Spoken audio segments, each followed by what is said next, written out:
Right, here we go. Kita sambung post effect merger tadi from the previous example dalam textbook. Okay, so bila kita senaraikan selepas merger effect tu berlaku, dia jadi macam ni. Okay, untuk jumlah share yang dimiliki untuk A, before the merger adalah 5,000.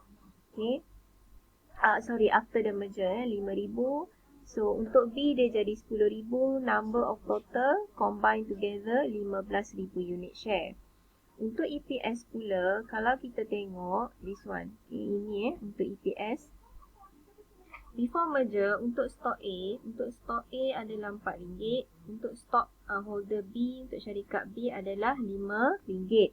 After the merger, kedua-dua EPS menjadi RM4.67. Okay, sama, right?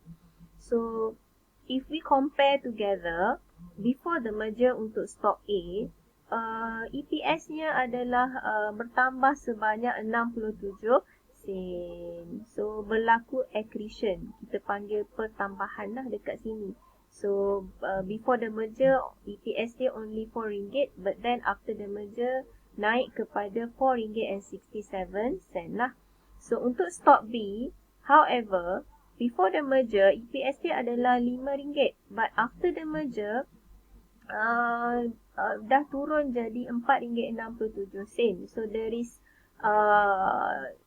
decrement lah, berlaku decrement dekat sini sebanyak 0.33 sen. Okay, kita panggil ianya sebagai dilution ataupun berlaku kecairan, kan?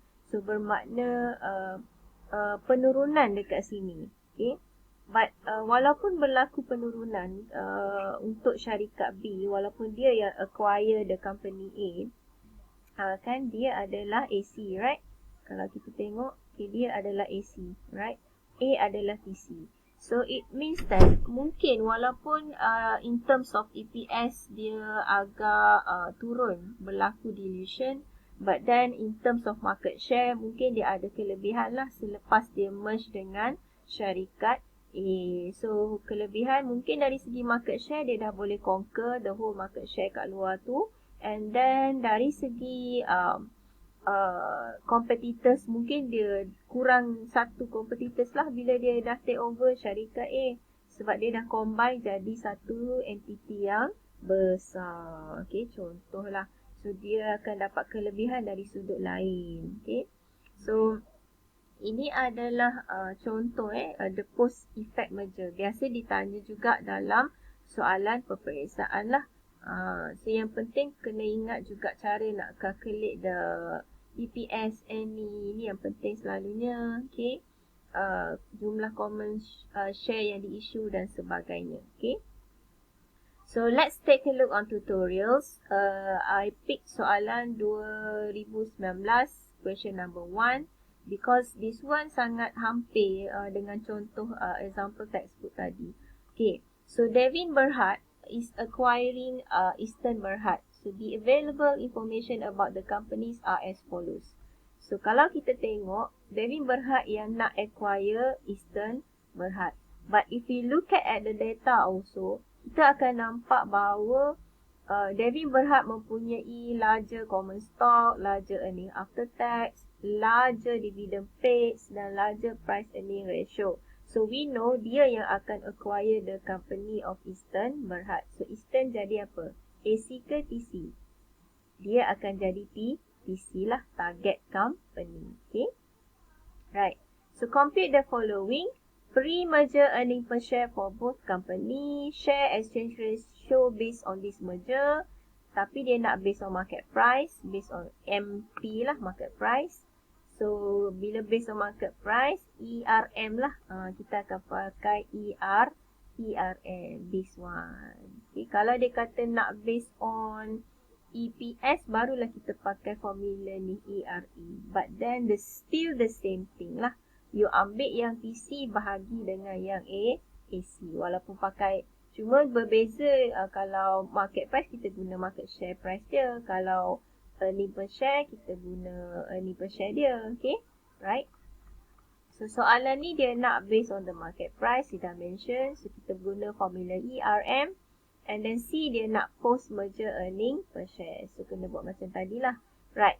So Devin Berhad of course adalah AC dan Eastern Berhad adalah PC. Okay.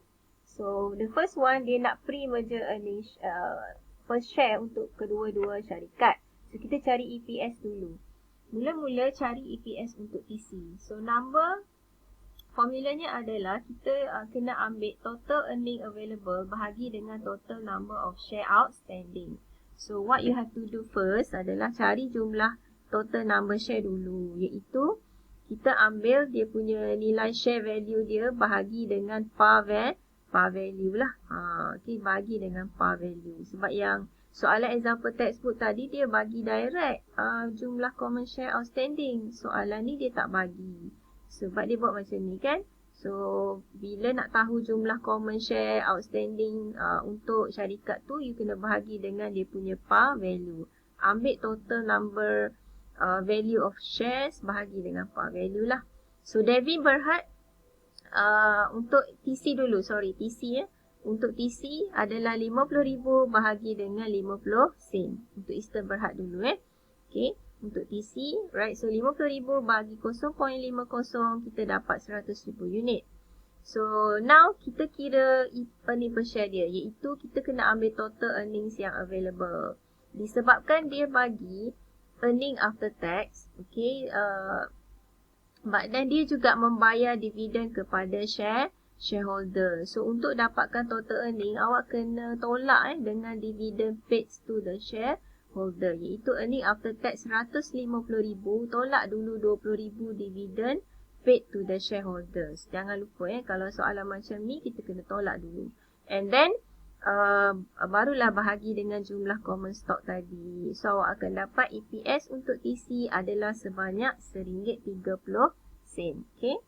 Now calculate pula EPS untuk AC. Okay. Calculate pula EPS untuk AC, iaitu kita ambil jumlah common stock dulu. Nak tahu common stock unit dia berapa kan? Sebab tak tahu dalam soalan ni dia tak bagi, so kena cari sendiri. So you kena ambil 100,000 bahagi dengan 50 sen. Barulah dapat jumlah common stock dalam unit. So kita dapat 200,000 unit. Dan include dalam formula untuk dapatkan EPS. Sama macam tadi, untuk dapatkan total earning available, you have to minus the dividend paid. Okay. So ambil 250,000 earning after tax minus dengan 50,000 dividend paid to the shareholders. So barulah bahagi dengan 200,000 unit share yang dia ada, kita dapat EPS dia sebanyak RM1 lah untuk AC. Okay. So next, sebab tak siap lagi, so kita baru dapat pre-merger earning per share untuk both of the companies lah. Dah dapat dah earning per share masing-masing untuk TC dan juga untuk AC. Soalan B dia tanya share exchange ratio lah, ER. Okay. Untuk ER ni based on the market price. Seperti yang saya cakap tadi, kita akan guna ERM lah. Okay. So cari dulu market price berapa. Sebab dalam soalan ni dia tak bagi market price kan. So formula untuk dapatkan market price, of course bila dah ada PER dan EPS, kita boleh kira. Okay. Market price sama dengan price earning ratio darab dengan EPS. Okay. Ini memang formula dia lah. Okay. Kalau tak percaya, you try cari formula EPS apa, formula nak dapatkan PER apa. Mesti akan berkait dengan market price. Okay. So this formula, right. So untuk cari untuk TC dulu, untuk Eastern Berhad, kan cari untuk TC which is for Eastern Berhad ni. Okay. Right. So PER dia 9, darab RM1.03 EPS yang kita kira ke atas tadi, awak akan dapat RM11.70. Untuk MPAC pula, untuk market price untuk AC, 18 PER dia darab dengan RM1, EPS dia awak dapat RM18. Okay. So now dah ada dua maklumat ni untuk market price dia. Bolehlah kita kira ERM nya berapa, iaitu exchange rate ratio. So ambil yang TC dulu bahagi dengan AC lah. So yang TC punya, target company punya market price dia RM11.07 bahagi dengan RM18. So awak akan dapat ratio sebanyak 0.65. So rationya adalah 0.65 nisbah 1 lah. Okay. So this is the exchange ratio 0.65.